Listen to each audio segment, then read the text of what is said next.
Salam alaikum, j'espère que vous allez bien. Alors on se voit aujourd'hui pour la section 21, encore une section très importante. Alors je vous avais déjà fait une petite mini introduction en vous disant que les prochaines sections d'arithmétique sont des sections importantes, très importantes, qui vont vous suivre 5e année, 6e année, et surtout en secondaire et même voire au cégep. Donc c'est vraiment une base extrêmement importante pour la petite histoire. Malheureusement, j'arrive à voir des élèves en secondaire, quand j'ai enseigné au secondaire, de voir qu'ils sont encore des manques au niveau des priorités des chaînes d'opération. Donc, c'est l'occasion pour vous maintenant d'acquérir de bonnes bases, de comprendre pourquoi on fait les choses, de savoir quand on fait les choses, pour pouvoir les appliquer le mieux possible et surtout le plus justement possible, de faire juste. Donc, on enchaîne. Alors, section 21, les chaînes d'opération. On va découvrir dans un premier temps votre cours. Et ensuite, je vous partagerai une façon peut-être plus simple d'écrire les 4 règles qu'on va lire ensemble. D'accord? On y va. Alors, les chaînes d'opération. Une chaîne d'opération est une suite d'opérations mathématiques. Donc, ça veut dire que vous avez ici plusieurs opérations qui s'enchaînent. D'accord? Ça peut être la même chose, par exemple que des additions, que des multiplications. Ça peut être mélangé. Vous pouvez avoir des additions mélangées à des soustractions et des divisions ou des multiplications. D'accord? Donc vous avez ici plusieurs opérations mathématiques. 4 plus 8 divisé par 3, moins 5 plus 2, etc. etc. Donc une suite d'opérations mathématiques. Dans une chaîne d'opérations, il faut respecter la priorité des opérations. Ça veut dire que c'est un peu comme quand on conduit une voiture, parfois il faut respecter les priorités si on ne veut pas avoir des accidents. Si la priorité est pour moi et puis que l'autre voiture dit « Oh ben non, moi je passe quand même », bon ben là c'est le carambolage. Maintenant si vous faites un calcul mathématique et dites « Oh, les priorités, on va laisser faire, je vais faire le calcul », vous êtes presque sûr d'avoir une réponse fausse. D'accord? Donc il faut respecter les priorités d'opération pour être sûr que le résultat de votre calcul soit juste, tout simplement. Alors, voici l'ordre dans lequel il faut effectuer les opérations. Première priorité. En clair, si vous avez une chaîne d'opération, un calcul, premièrement, la première étape par laquelle vous devez commencer, c'est celle-ci, c'est vérifier est-ce qu'il y a des parenthèses. Donc, s'il y en a, vous devez effectuer les opérations qui sont entre parenthèses. D'accord? Numéro 1. Donc, j'effectue les opérations entre parenthèses. Deuxième étape, je cherche dans ma chaîne de calcul, ou ma chaîne d'opération, est-ce qu'il y a des... Alors, ils appellent ça exponentiation. Bon, j'appelais pas comme ça, moi, à mon époque. C'est tout ce qui est exposant. D'accord? Est-ce qu'il y a une écriture avec un exposant? Si oui, c'est elle que je vais effectuer en deuxième étape. S'il n'y en a pas, ben il n'y en a pas. On passe à la troisième étape, bien sûr. Donc, premièrement, j'effectue les opérations qui sont entre parenthèses. Deuxièmement, j'effectue les opérations les calculs qui mettent en jeu un nombre avec un exposant, un chiffre ou un nombre avec un exposant.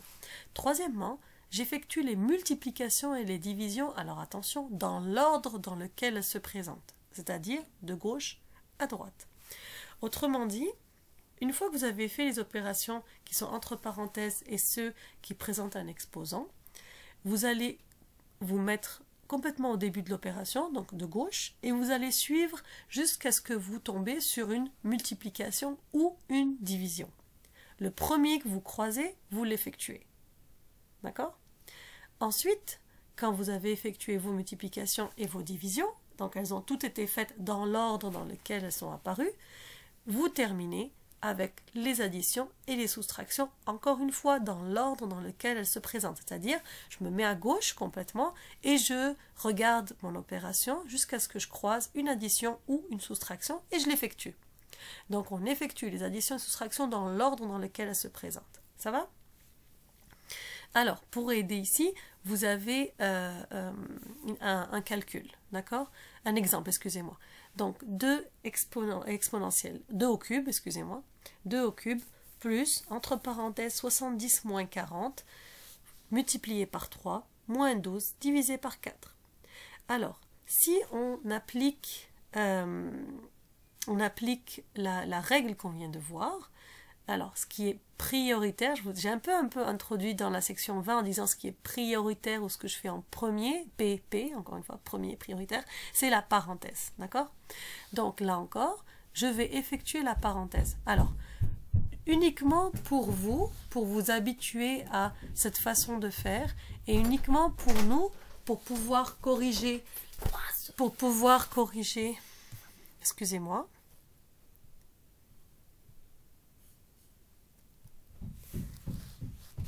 Ok, excusez-moi, me voici de retour. Donc, je ne sais plus où j'en étais, je viens d'être coupée.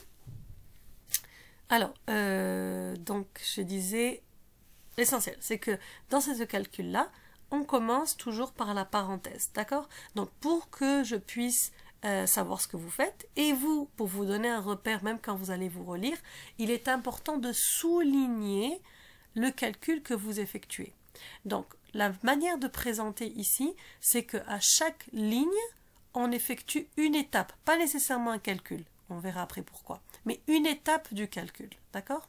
Donc, si vous regardez ici, on va jeter un coup d'œil. Ok. Donc, c'est difficile, je n'arrive pas à mettre la main dessus, ok. On va y aller d'une autre manière, regardez ici.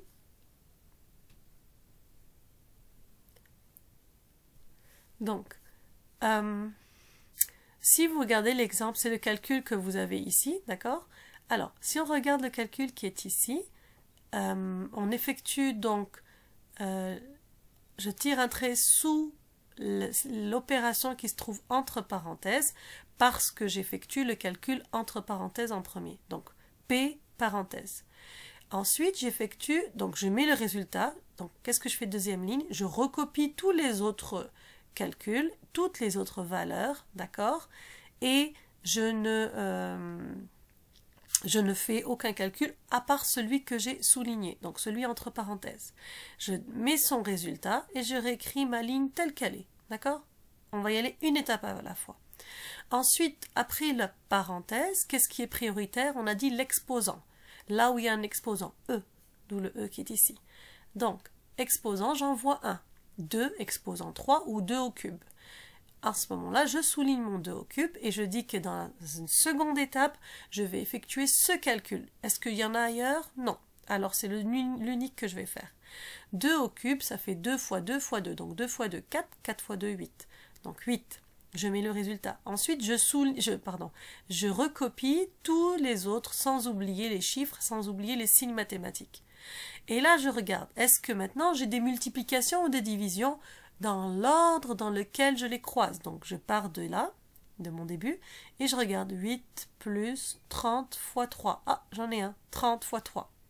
Donc là, j'ai une multiplication. Je l'effectue. 30 fois 3, 90. Je recopie mon 8, mon plus, mon moins 12, mon divisé par 4. Et je reviens du début et je vérifie est-ce que j'ai d'autres multiplications, divisions. 8 plus 90 moins 12 divisé par 4. Ah, là j'ai une division.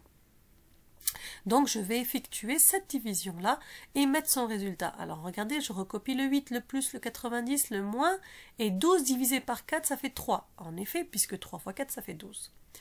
Et là, je reviens du début. Est-ce que j'ai des multiplications, divisions? Non. Ok, donc l'étape 3 est terminée. Voyons voir l'étape 4, je reviens du début. Je vais effectuer les additions ou les soustractions dans l'ordre dans lequel ils se présentent. Alors on y va.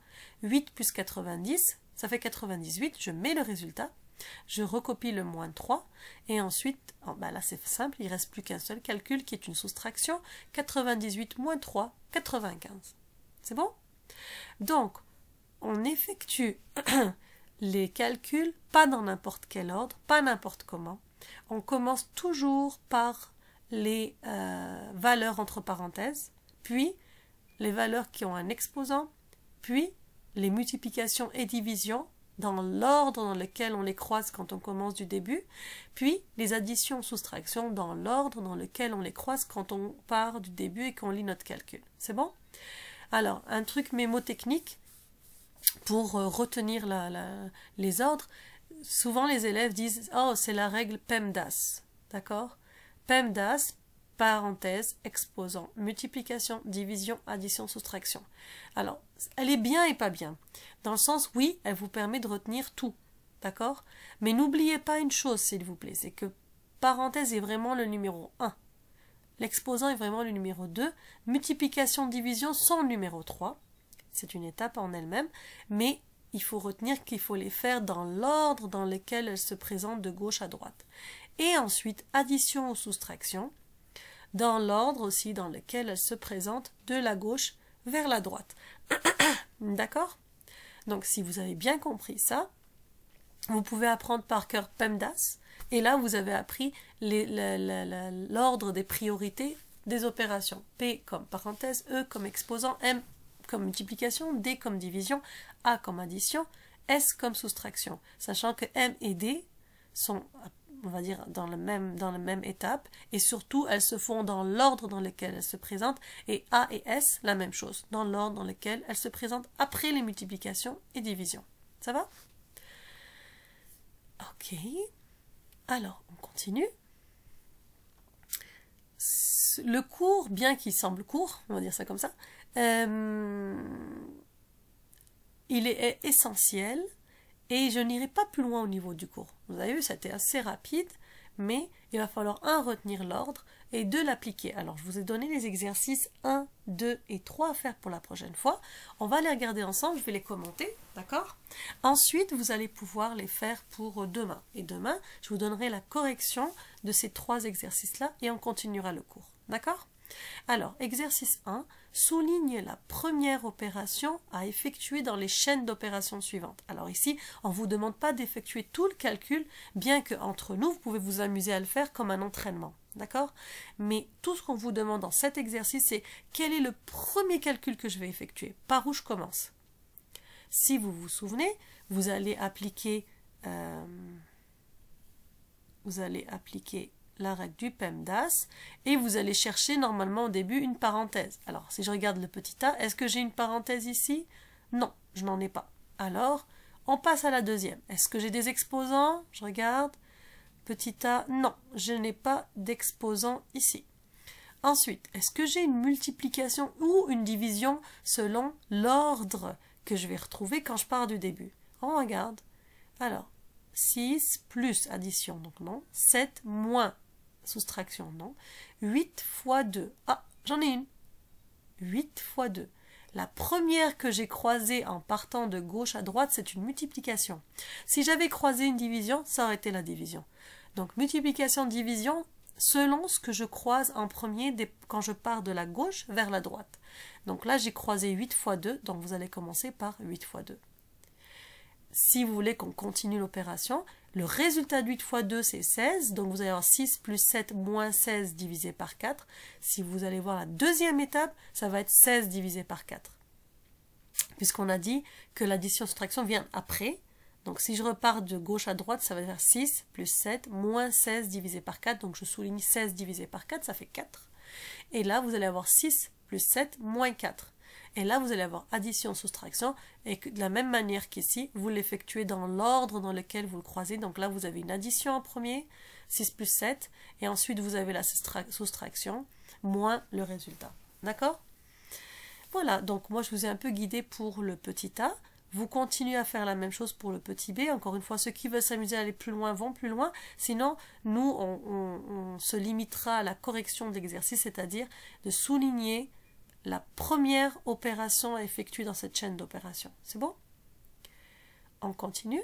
Alors, ici, exercice 2, on vous dit effectue les chaînes d'opérations suivantes comme l'exemple qui est ci-dessous. Alors ça, c'est exactement ce qu'on a fait dans le cours, à savoir, regardez, on a souligné à chaque ligne l'étape qu'on effectue. C'est la même chose ici. Alors, rappelez-vous, est-ce qu'il y a une parenthèse? Non. Est-ce qu'il y a un exposant? Non. Est-ce qu'il y a une multiplication? 6 plus 7 moins 4 fois 2. Oui, 4 fois 2. Alors, je souligne 4 fois 2. Première multiplication. Est-ce que j'ai une division-multiplication? J'aurais dû dire les deux.